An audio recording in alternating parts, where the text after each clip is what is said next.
Welcome back to Eliances Heroes, where heroes in business align. To be part of our super community and find out more about Eliances, visit www.Eliances.com. And we're back, and thank you again. I'm just so excited. You know me, I get so excited because everybody is just amazing who comes on this show.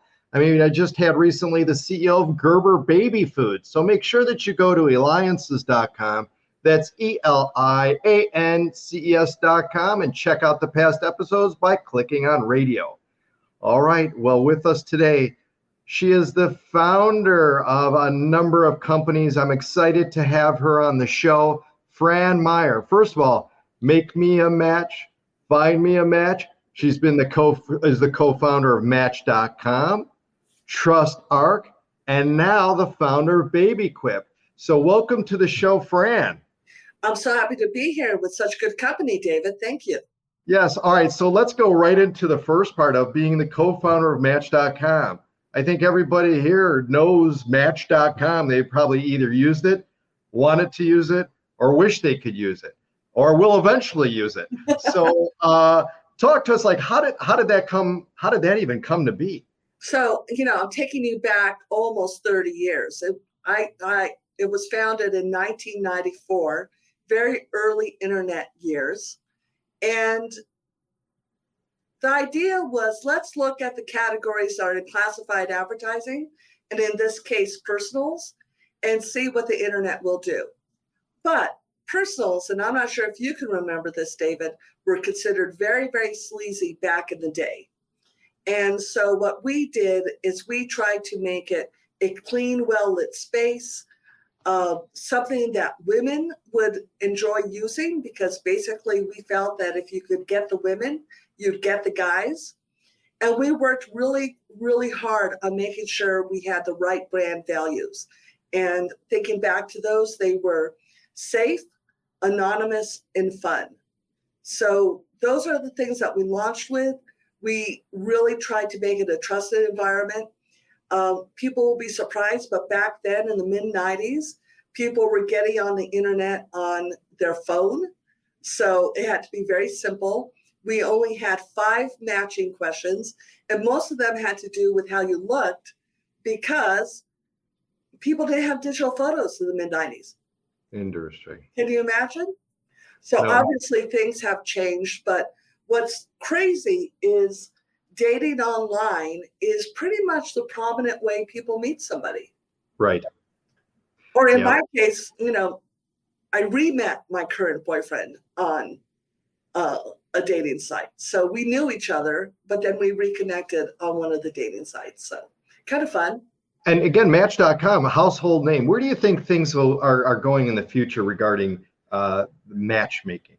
Yeah, it's interesting, and it's Valentine's Day week, so there's a lot of stuff looking back on it. I think we're going to get away from the omnipresent swipe left, swipe right, and try to focus on ways people will really find somebody that they could get to know and not make that initial judgment just on looks. I'm not saying that that's going to go away completely. It's not, especially for younger people. But I think as people get older, they understand more intrinsically that, it takes more than just looks to have the right kind of relationship. Right. All right. And again, we've got with us Fran Maier, super founder, co-founder of Match.com. And if that wasn't enough, also now of TRUSTe. And then what became, why not just go, hey, this is great, Match.com, huge success. Yet that doesn't stop. Well, those late 90s, early aughts were interesting years. We sold Match in 1998 for way too little, way too early. So at that point, I went and worked with Women.com, which was a web property, aimed at women market. And believe it or not, in the mid 90s, there was only like 3 or 4 women-oriented websites. Isn't that crazy? That IPO'd in 99, and then I worked at bluelight.com, which was sort of Kmart and Yahoo, and, fast growing, but fast crashing with the dot-com bust. And then I found myself at TRUSTe. It's now called TRUSTe, internet privacy company. And right now they do a lot of data management, technology, and so on. And that was interesting. And I'd say, David, that the throughput in everything I do is building a trusted brand. You know, the key to success for Match was trust, right? Was making it safe. And back then, anonymity was really important. TRUSTe was all about being safe with your data and helping your brand carry that attribute. And now with BabyQuip, from the very beginning, I knew that I had to be a safe and clean and trusted way to rent baby gear. In fact, that's what I want to talk about next. Again, you're listening, watching me, David Kogan, host of the Eliances Heroes Show. Make sure you go to Eliances.com. That's Eliances.com, because we have with us Fran Maier, super founder, co-founder of Match.com, TRUSTe, which is now TrustArc. So what happens when you found Match.com and two people get together? They end up having babies. When they end up having babies, what do? Well, that's probably somewhere along the line that BabyQuip came. In fact, BabyQuip has what? Over 1,200 locations. And this is about, well, I'm going to let Fran steal the thunder. This is about why BabyQuip? So let me ask you, David, are you a dad? I am. Proud dad. Do you remember carrying all that baby gear? Yes, way too much, and ended up buying way too much. And everywhere we went, we had to buy this and that whenever we took family vacations because it was too much to haul. Exactly. That's the problem we're trying to solve. Now, I came into it because when I left TrustArc in 2012 or so, I bought a house in San Francisco up the street from Airbnb, and I started renting rooms in my house. And then I bought a house in Santa Fe, and that's where I'm coming to you now. And I started to think, look at the way people are traveling. It's changing. Look at the way people are working. All of a sudden, I was making money from doing a, quote, gig economy or sharing economy kind of thing. And I, as being an entrepreneur, I'm always thinking, okay, what are these changes going to require? And I looked at property management companies and I looked at cleaning companies, but I knew that as an Airbnb and Vrbo host, I did not want to store, clean, be responsible, buy all that baby gear that my guests wanted. And so I saw that one was starting here in Santa Fe, and we took a look at it and launched it in May of 2016.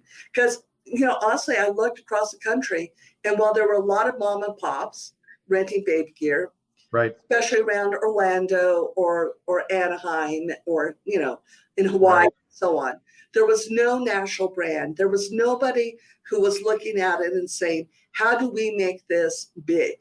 How do we make something that people will want to come to again and again? And the keys to that were really building a trusted experience. Now, how, you know, again, and the number one thing I think as a parent that I would ask is one, of the quality of the equipment, and then two is it clean, right? That was the clean and how is the cleaning process? Yeah. So the way we work is we have this network of quality providers. That's what we call them. They're mostly moms, and this is a really good side gig because they can do it with their kids, and they are responsible for owning, cleaning, delivering, picking up, and setting up the baby gear.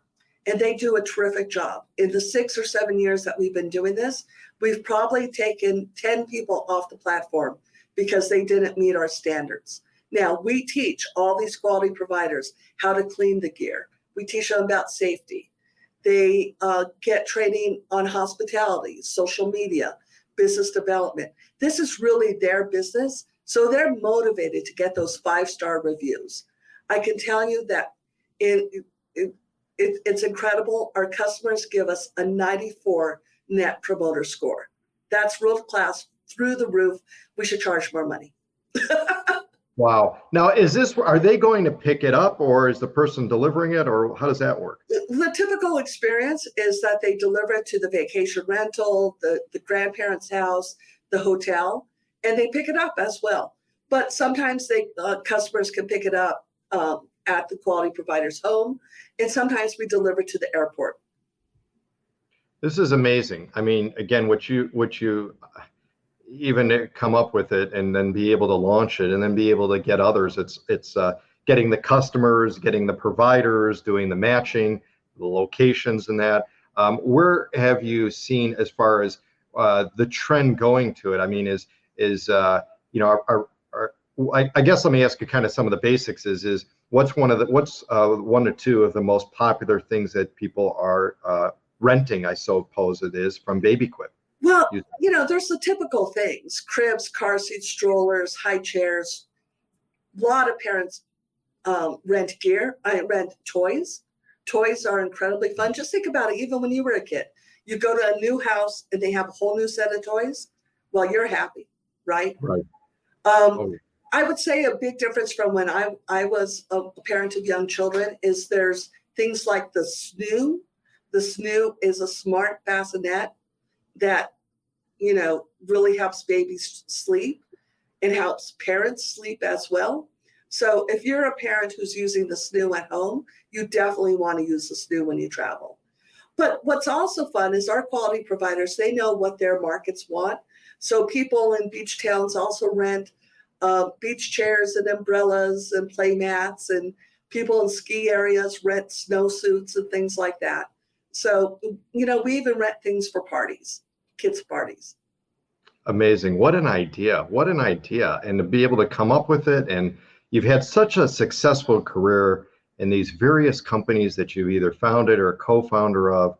What do you see as far as the link between all of them? I mean, how are you able to come up or do these things? And what inspiration or what do you feel others can motivate or get something of that idea popping up in different industries to be able to do a quarter of what you've done? It's so much fun to be an entrepreneur. And once you kind of are one, you keep on being one. I'm sure you've seen that with so many of other of your guests. I think what's inspiring to me is, having some sort of impact. And clearly with Match, millions and millions of people have found each other through online dating. And with BabyQuip, I'm inspired both by customers having a much better vacation than they might otherwise have. That's a pure good, right? And on the other side of it, seeing all these moms make some real money that makes a difference to their families. So they're able to pay some household bills. They're able to take their own vacation with their family. Some of them have shared how they've been able to leave a challenging relationship, or they've been able to pay off their student loans or something like that. I find, and we're teaching them how to be entrepreneurs themselves. This, to me, is super rewarding.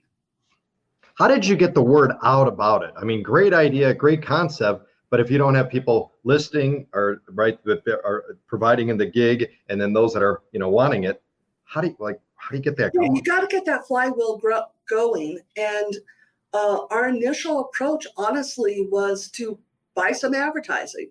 A lot of startups really shun spending money on marketing.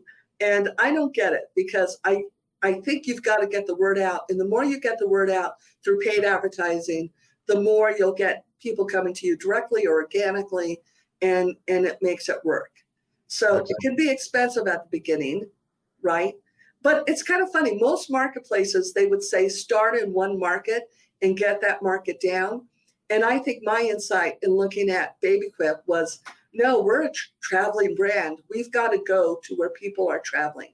I want them to be able to use us in Orlando and Hawaii and Chicago, Now, having had a very successful career in that, what advice do you have for young children, young adults, young children out there that want to be able to make an impact? It's many see this as the entrepreneur, as the almighty of being in that. What kind of secrets can you provide to inspire? I may be old school, but I still believe in a solid education. Get